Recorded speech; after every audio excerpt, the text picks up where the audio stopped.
ইতিমধ্যে আপনাদের কাছে জিম্বাবুয়ের বিপক্ষে বাংলাদেশের প্রথম টেস্ট ম্যাচের দলটি পৌঁছে গেছে এবং সেই দলটি আমাদের সম্ভব যে খেলোয়াড়রা অ্যাভেলেবেল আছেন তাদেরকে নিয়েই করা হয়েছে।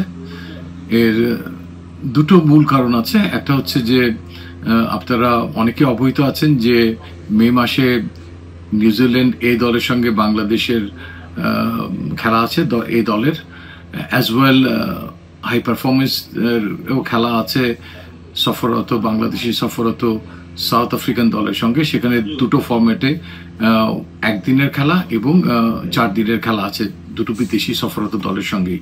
সো আমাদের অনেক অপশনস আছে ডিজার্ভিং প্লেয়ারদেরকে সেখানে সুযোগ দেওয়ার। সে কারণেই আমরা আমাদের বেস্ট পসিবল প্লেয়ারদেরকে নিয়েই এই টেস্ট দলটি সাজিয়েছি।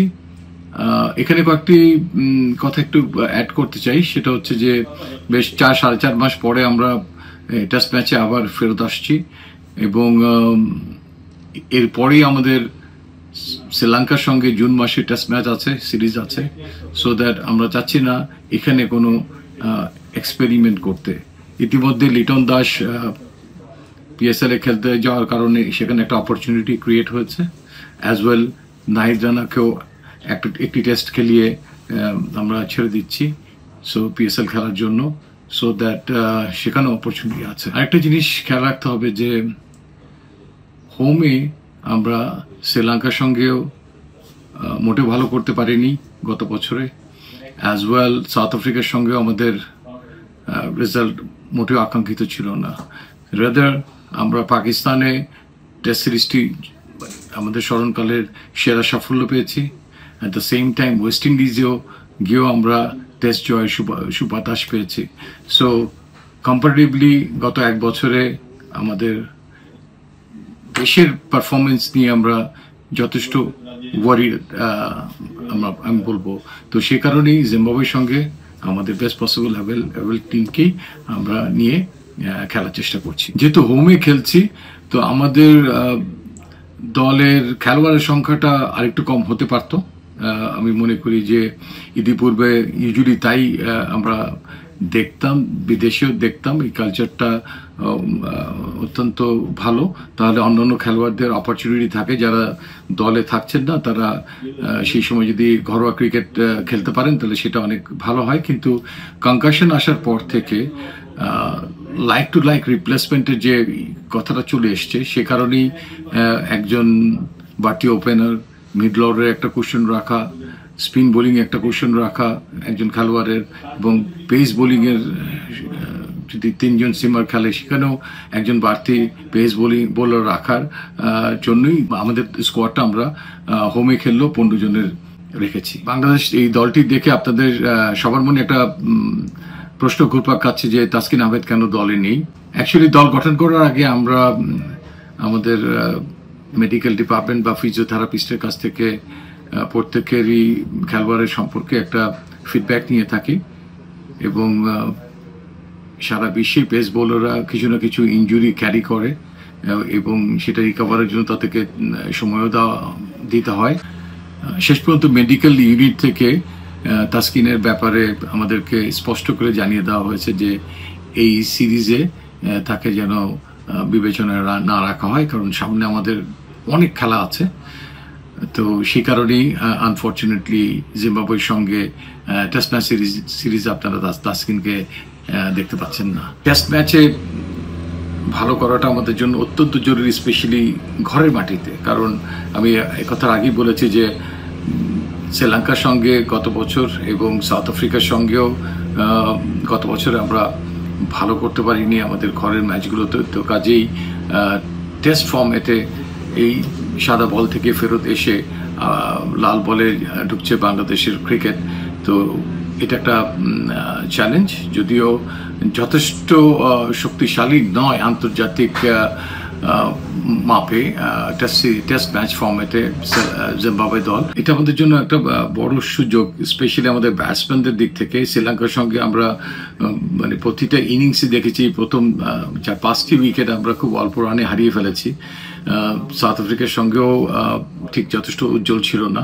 তো সেটাকে মেরামত করার জন্য আমাদের কাছ থেকে দলের কাছ থেকে আমাদের যে প্রত্যাশাটা থাকবে যে জিম্বাবুয়ে সিরিজে এই সমস্ত যে ভুল ত্রুটিগুলো আমরা করেছিলাম ব্যাটিং বোলিং অল অ্যাসপেক্টে, সেগুলোকে পুনরুদ্ধার করা, তাদের কনফিডেন্সটাকে রিবিল্ড করা, এবং সেটা খুবই জরুরি শ্রীলঙ্কার সঙ্গে আমাদের পরবর্তী এওয়ে টেস্ট সিরিজটা খেলার আগে।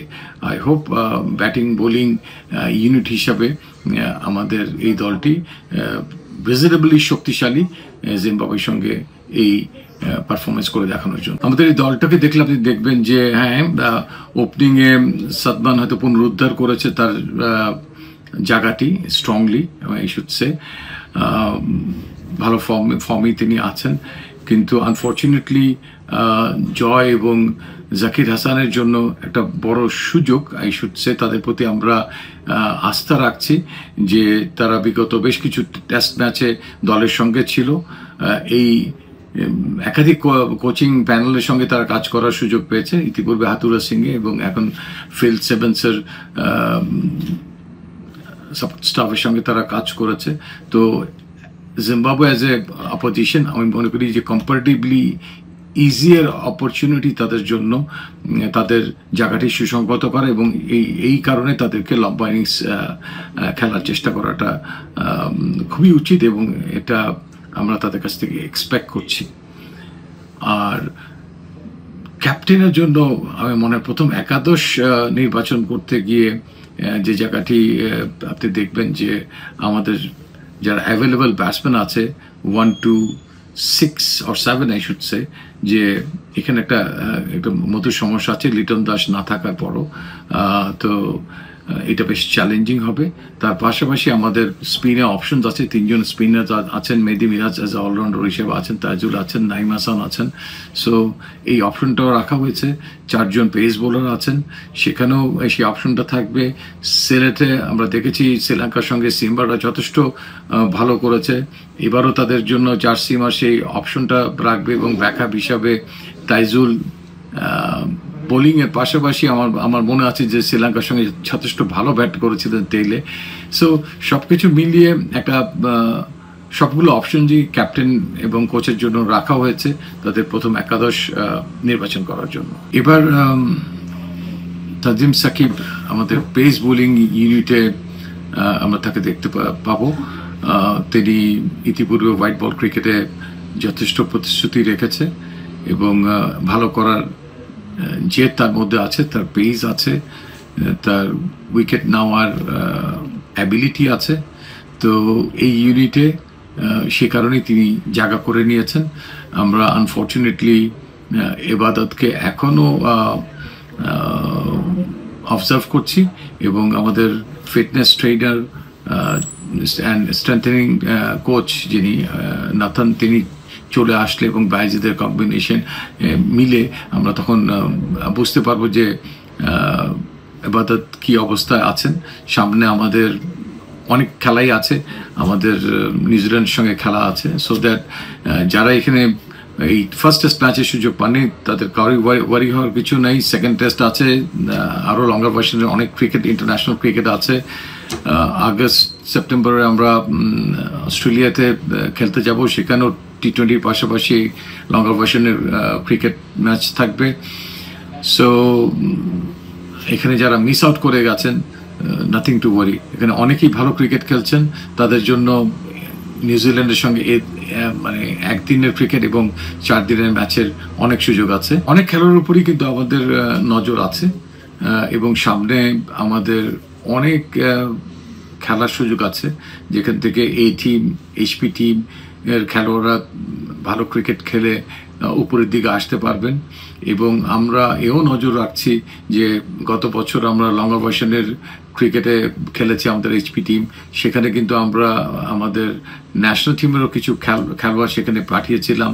পাকিস্তানে আমাদের এই টিমের সিরিজ হয়েছে 4 দিনের, হয়তো বৃষ্টির কারণে সেটা বিঘ্নিত হয়েছে, সেখানেও তারা অনেকে খেলার সুযোগ পেয়েছিলেন। এবং সেই জিনিসটা মনে রাখতে হবে, হয়তো সেখানে অনেকেই যথেষ্ট ভালো করবেন বলে আমরা ভেবেছিলাম, সেরকম হয়নি বিধায় হয়তো অনেকেই এখন হয়তো তাতে কাউকেই হয়তো আমরা ইনক্লুড করতে পারিনি, উপরের দিকে নিয়ে আসতে পারিনি।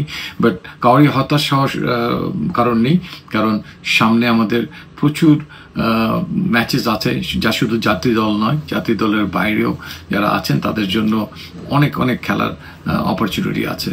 সো আমরা সেদিকে তাকিয়ে আছি, এবং যারাই ঘরোয়া ক্রিকেটে এখন খেলছেন তাদের, এবং সামনে বেশ কিছু খেলা বাকি আছে, আমি বলবো যে তাদের দিকে আমাদের চোখ আছে, এবং তারা যেন আরও মনোযোগী হয়ে স্পেশালি সুপার লিগে তাদের অ্যাবিলিটিগুলা, তাদের প্রতিভাগুলো মেলে ধরার চেষ্টা করেন। সবার প্রতি শুভকামনা রইল।